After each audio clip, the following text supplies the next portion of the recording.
अस्सलाम वालेकुम स्टूडेंट। आज हम आपको बताएंगे कि आप इन पेज के अंदर टेबल जो है वो किस तरह बना सकते हैं, उसको मॉडिफाई कर सकते हैं, उसमें रोज़ को बढ़ा सकते हैं या रोज़ को डिलीट कर सकते हैं या मज़ीद कॉलम ऐड कर सकते हैं या पहले वाले कॉलम डिलीट कर सकते हैं। तो यही चलते हैं, हमारे साथ रहिएगा। हम सबसे पहले जहाँ जाएंगे तो इंसर्ट के अंदर, इंसर्ट में आपको देखें टेबल का ऑप्शन जो नज़र आ रहा है, हम टेबल पर क्लिक करेंगे तो वो आपसे पूछता है कि यानी कितनी रोज़ होने चाहिए और कितने कॉलम्स होने चाहिए। तो हम सबसे पहले यानी 2 रोज़ और 2 कॉलम्स लिखते हैं और उसके बाद ओके का बटन दबाते हैं। तो ये आपके सामने जो है वो 2 रोज़ और 2 कॉलम बनकर आ चुके हैं। हम इसको इधर से थोड़ा सा सेट करते हैं ताकि हमें इधर से कॉलम और रोज़ जो है वो पूरे पूरे नज़र आ जाएं। जी ये देखें आपके सामने। मैं थोड़ा सा व्यू जो है वो बड़ा कर देता हूँ ताकि आपको देखने में आसानी रहे। तो यहाँ पर हम 150 जो है वो हमने इसका कर दिया। अब हम इसकी मॉडिफिकेशन देखते हैं कि भी कैसे कर सकते हैं। सबसे पहले हम इसको सिलेक्ट करते हैं और उसके बाद राइट क्लिक करेंगे तो आपको टेबल फॉर्मेट जो है वो नज़र आ रहा है। टेबल फॉर्मेट में सबसे पहले जो ऊपर नज़र आ रहा है फिल कलर्स, यानी फिल कलर्स यानी जो टेबल का कलर है वो आप चेंज कर सकते हैं। मिसाल के तौर पर यहाँ पर जब आप क्लिक करेंगे तो यहाँ पर आपको डिफरेंट कलर जो है वो नज़र आ रहे हैं। मिसाल के तौर पर अब हम येलो पर क्लिक करते हैं, उसके बाद ओके का बटन दबाया तो ये देखें जो बैकग्राउंड का कलर जो है वो आपका येलो हो चुका है। इसी तरीके से हम मज़ीद इसमें फॉर्मेटिंग कर सकते हैं। हम कलर जो है वो दोबारा जो है आमतौर पर हम जो है वो वाइट ही इस्तेमाल करते हैं। नेक्स्ट अब जो है बाजर कलर, यानी जो हमने टेबल बनाया उसके बाजर का कलर जो है वो कैसा होना चाहिए। तो मिसाल के तौर पर अब यहाँ पर हम ग्रीन जो है वो लेते हैं, लेकिन उसके बाद वो आपसे स्टाइल भी पूछा है, यानी जो बाजार का स्टाइल है वो कौन सा होना चाहिए। तो ये देखें आपको बेशुमार जो है वो स्टाइल जो है वो नज़र आ रहे हैं। तो मिसाल के तौर पर हम ये वाला स्टाइल जो है वो सिलेक्ट करते हैं। उसके बाद आपसे विर्थ पूछा है, यानी वो बाजार की जो विर्थ है वो कितनी होनी चाहिए।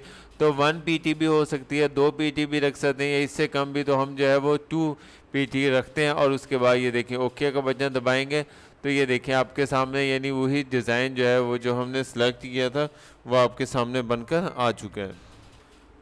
जी तो ये देखें अब इसका कलर जो है बाजू जो है वो चेंज हो चुका है। अब हम मज़ीद इसकी फार्मेटिंग करते हैं। तो यानी इसको सेलेक्ट किया, फॉर्मेट में गए और उसके बाद जो है यानी इसका कलर जो है यानी ब्लू करेंगे तो ब्लू हो जाएगा। अगर हम ये वाला करेंगे तो उसके बाद हम इसको ये देखें, ठीक है जी।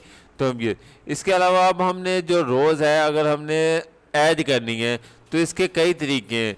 तो पहला तरीका तो यही है कि हम यानी यहाँ पर क्लिक करेंगे और उसके बाद आपकी कीबोर्ड पर टैब का बटन होता है। ये देखिए मैं टैब का बटन दबाऊंगा तो वो नेक्स्ट मूव हो जाएगा कर्सर, और मज़ीद फिर टैग का बटन दबाऊंगा तो ये देखें आगे जो है रो भी इंसर्ट हो गई और टैग जो कर्सर है वो आपका नेक्स्ट मूव हो गया। इस तरीका मज़ीद जो है वो हम ये देखें मैं टैब का बटन जो है वो दबाता चला जा रहा हूँ, मज़ीद रोज़ जो है वो ऐड होती जा रही। लेकिन अगर टैब के बटन के अलावा अगर आपने रोज़ ऐड करनी है तो ये देखें हम इस पर क्लिक करते हैं, सिलेक्ट किया लास्ट वाली रोज़ को, उसके बाद राइट क्लिक किया तो आपने जाना है टेबल लेआउट में। टेबल लेआउट पर क्लिक करेंगे तो यहाँ पर नज़र आ रहा है जी आपने रोज़ को इंसर्ट करना है या कॉलम को इंसर्ट करना है। तो हमने रोज़ को सिलेक्ट किया तो आप रोज़ पर क्लिक करेंगे तो वो आपसे पूछता है कि भी आपने बिफोर या आफ्टर, यानी पहले इससे पहले आपने करनी है या आफ्टर। मिसाल के तौर पर अगर मैं इसको क्लिक करता हूँ, ये देखें यहाँ पर हम काउंटिंग लिखते हैं 1 2 3, सॉरी लिखा नहीं जा रहा, मैं अभी दोबारा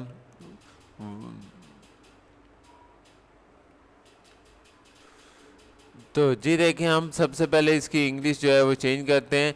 तो यानी मैंने यहाँ पर 1 लिखा, फिर 2 लिखा, उसके बाद 3, फिर 4, फिर 5 और इसके बाद 6। अब हम देखें जी हम चाहते हैं कि भी 6 के बाद जो है एक न्यू रो आ जाए। तो हम यहाँ पर क्लिक करेंगे, टेबल लेआउट पर क्लिक किया तो बाद की बात है तो इसका मतलब है आफ्टर। तो हम आफ्टर पर क्लिक करके उसको इंसर्ट पर बटन दबाएंगे तो ये देखें एक मज़ीद रो जो है 7 वाली रो जो है वो ऐड होगी।